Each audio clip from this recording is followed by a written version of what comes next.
You ever wonder about technology and kind of like why are we at this point in time where we are? Technology is in everything that we do.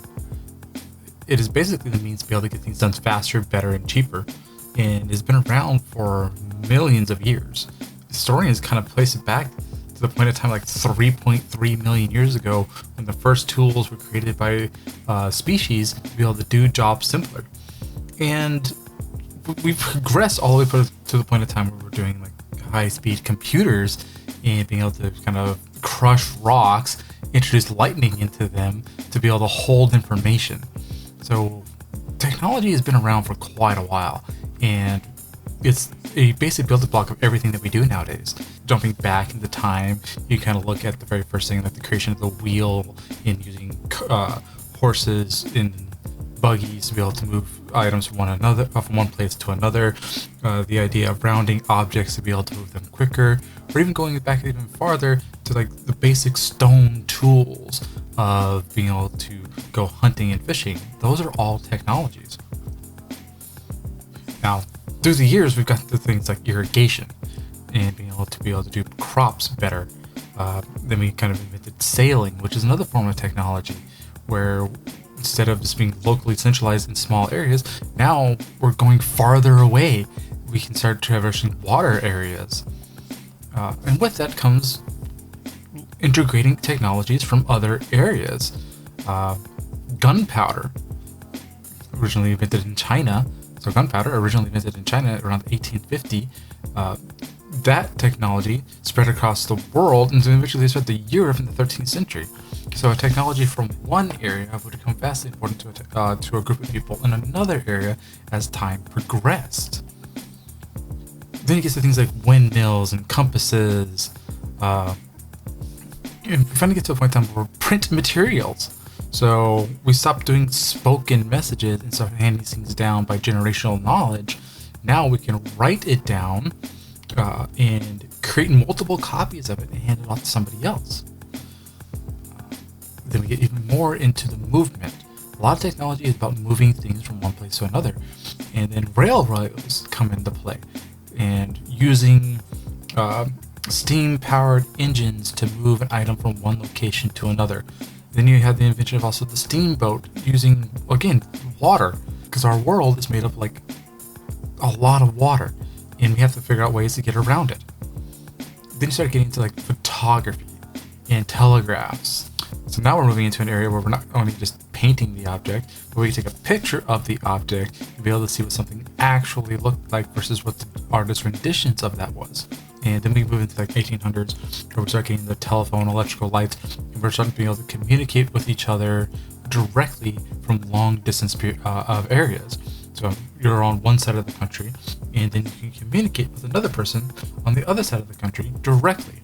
Prior to that, you would use a telegram, where you would send electronical impulses, and those little tiny electronical impulses would get to a telegraph operator who would translate them into a piece of paper, and then that piece of paper would be handed off to a mail carrier, and that mail carrier would go deliver it to that person. Direct and simple communications is a big change in the way that we started to communicate with one another.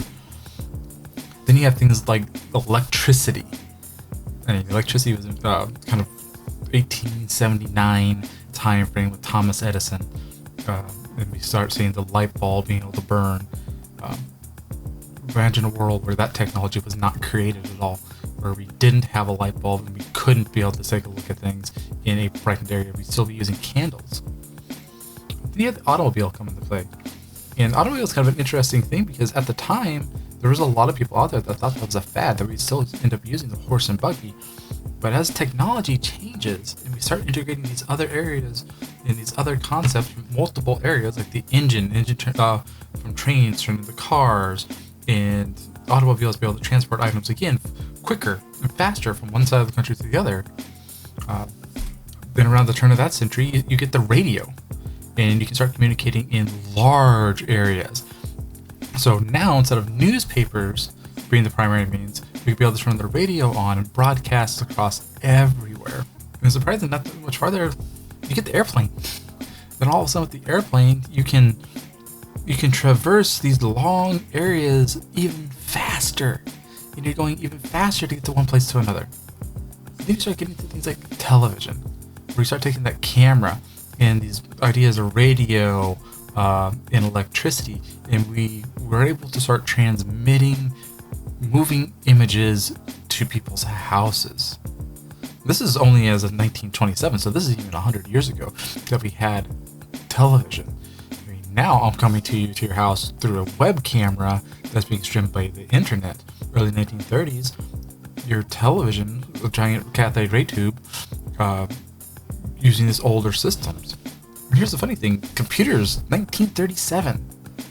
1937 is when the computer was originally started, and all that was simple binary math, 1 plus 1, and just trying to correlate that. And those computers were big; they would take up entire buildings. Then we get into like 1940s, where we start talking about nuclear weapons and nuclear power and the Manhattan Project, and that kind of changed the way that we dealt with energy. Now all of a sudden we had an abundant sort of energy that we could readily create. There has been a couple like issues with nuclear power throughout the years, but it's still a technical advancement. Then we get into like space flight. We have the 1950 eras where we started having the space races, trying to get people into space as quickly as possible and into the moon as quickly as possible. And right around that time, 1974, all of a sudden we get the personal computers. We now get computers that we have in our houses, and that's where you get your first like Altair computer, or in 1970s your Apple II or the Carmel Pet. And that started to change a little bit how we interacted with our daily lives. All of a sudden we have a computer sitting in our house.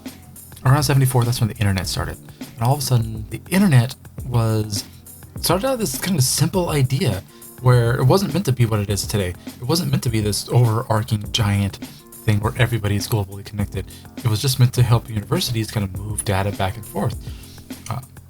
But obviously, that little idea has brought into this massive world nowadays where we're all globally connected, which leads into like artificial intelligence, where we're heading off into our current time frame is trying to create computers that can start thinking for themselves and being able to kind of work out their own issues. So I guess going back to the question here is, what is technology? Well, technology is kind of the underlying ways of how we got to where we are today. Without the creation of the telephone, we wouldn't be able to talk to one another. Without the invention of sailing, we would never have left the continent that we were originally on.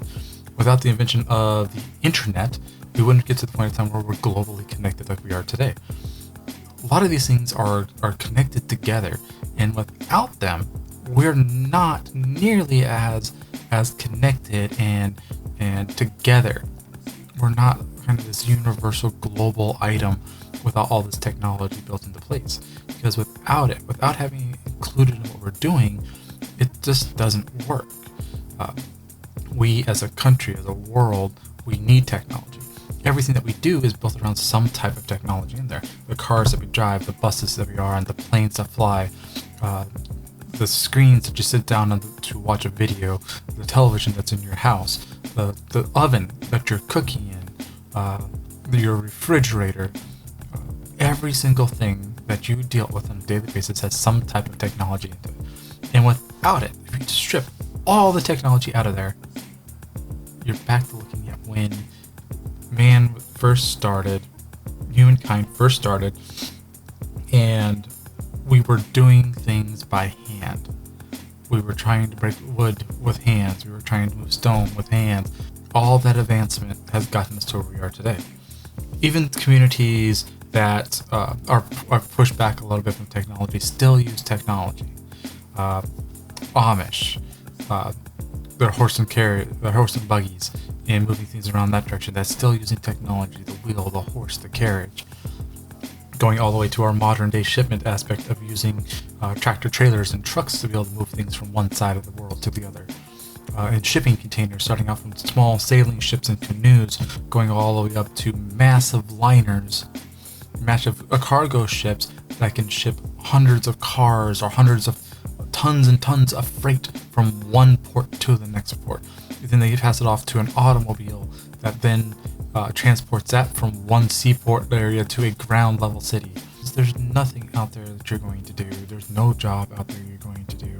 There's no career out there that you're going to find that doesn't have technology.